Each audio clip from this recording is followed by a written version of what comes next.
Welcome back to First Alert 4. For this edition of Produced in the Bi-State, we're speaking with St. Louis native, singer, and songwriter Slayyyter.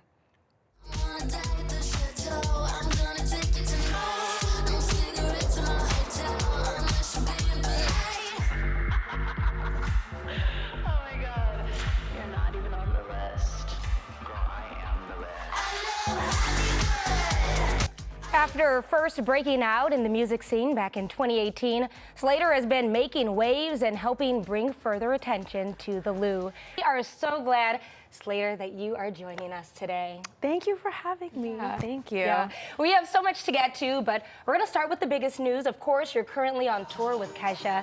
Talk to me a little bit about how your inclusion in this tour came about and just what it's been like to travel the country and speak with fans and interact with them over the past couple weeks. It's been crazy. She hit my team up to do a song and then also kind of feeling out opening for this tour, and we did a song together. We hadn't met yet, but and then I agreed to do the tour.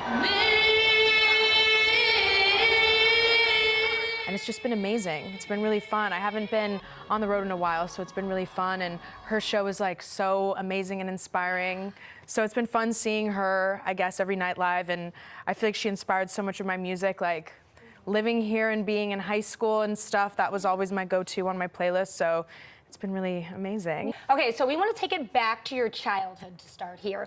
Talk to me a little bit about what it was like growing up in Kirkwood and how it's like being from the Lou and having the area. Maybe how has it influenced you and your music?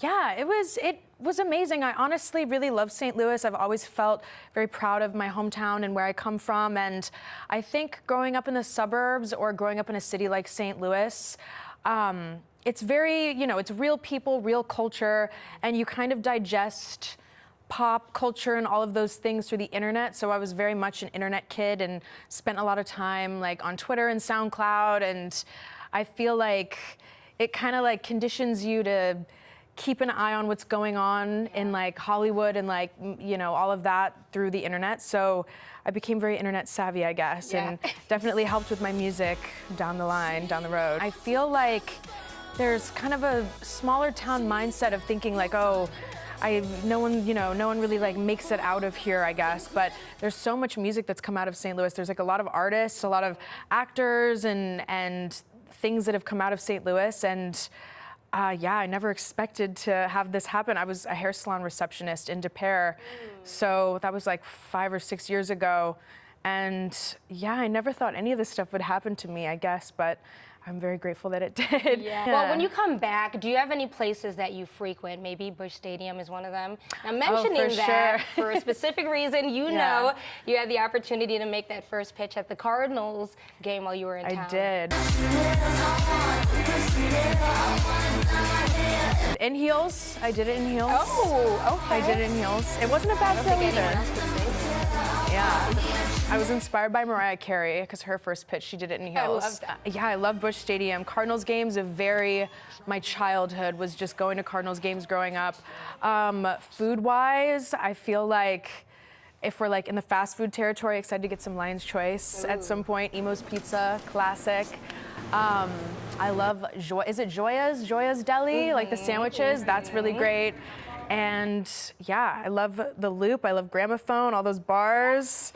Used to get in a lot of trouble out there. Bringing back some memories, I'm sure. Definitely, but a lot of great spots. The food scene here is amazing. So, it really is. Yeah. What can you tease for fans that are patiently waiting for this new era to begin?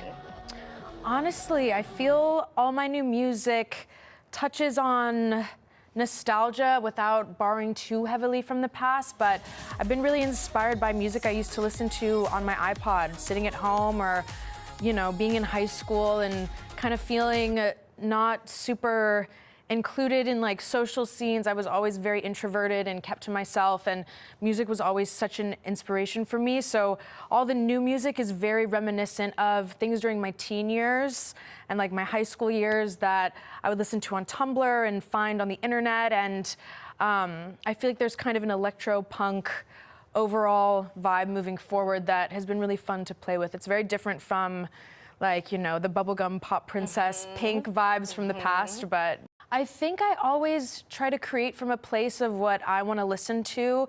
I feel like, you know, when I am consuming current music and current culture, I'm always feel like if something's missing, I'm always like, oh, like I wish this kind of music existed, and then I kind of go in and try to tap into that. I feel like whatever I'm listening to, inspiration-wise, to like older songs or older bands and things like that, always kind of creep their way in. But yeah, I never really want to make the same songs or the same albums over and over again. I feel always, you know, ready to start fresh and kind of create a new project and a new world and a new, you know, wardrobe. And I like to constantly, I feel like I'm always going through phases and moving and changing. So I like my music to kind of cycle and do the same. Yeah, keep people on their toes a little bit. Definitely.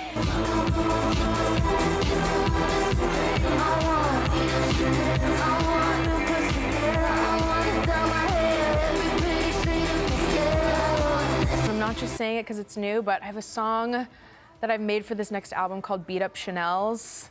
And that is kind of, I feel like it's my magnum opus. It feels very like hard and like rough and aggressive, but the chorus is very soft and delicate and emotional, and it feels like one of my favorite things I've made. So that hasn't come out yet, but yeah. And when can we maybe expect to see that released? I guess maybe like August-ish, late July, early August. I guess we'll see. I don't have like too much of a nailed down date yet, but you know, she's on her way. Okay, we like that little teaser. Yeah. Okay, before we go, last question. We have to know what's your favorite Ted Drewes flavor. Ooh. I know it's probably a hard one. There's so many.